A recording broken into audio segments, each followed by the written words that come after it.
Hi everyone, Andre here from InfoFit Educators. I have an innovative way of warming up the lower body. It's a lower body mobility warm-up that you can use for people who are coming back from some form of injury to the hip, knee, or ankle, or from surgery.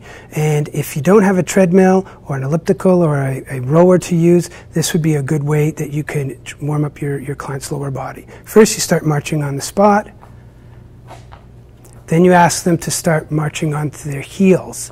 So they raise their toes as much as they can, marching on their heels, then they march onto their toes.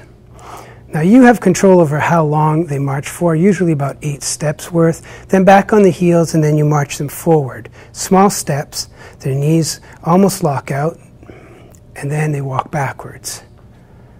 So you do about 8 steps forward, 8 steps back, then up onto the toes, walking forward for about 8 steps, and then walking backwards 8 steps. Keeping the knees almost locked. Good, and then back onto the spot. You can repeat that several times, then you can go over to knees up.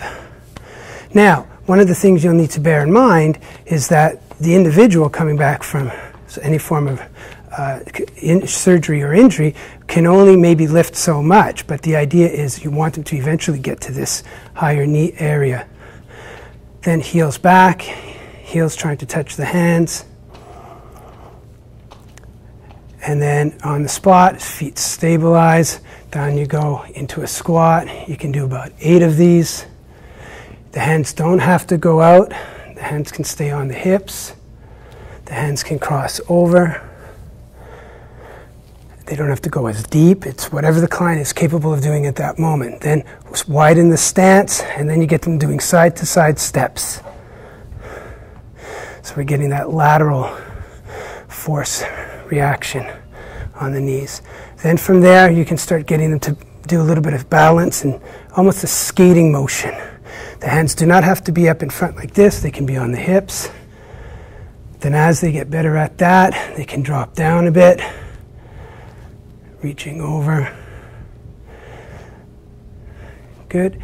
And then you get to rotation. Now this is where it kind of looks like you're doing the funky monkey here, the Elvis Presley, where you're down, back onto the toe, and you're just opening and closing the hip, like so.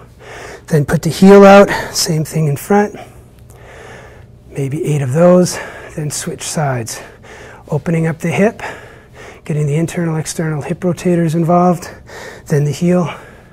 You can sing them a tune during this one, get them in the mood. And then back onto the spot. You can do a whole variation of that. You can spend more time on one area versus another. It's entirely up to you, but that's a sequence that you can use. All right, so give that a try.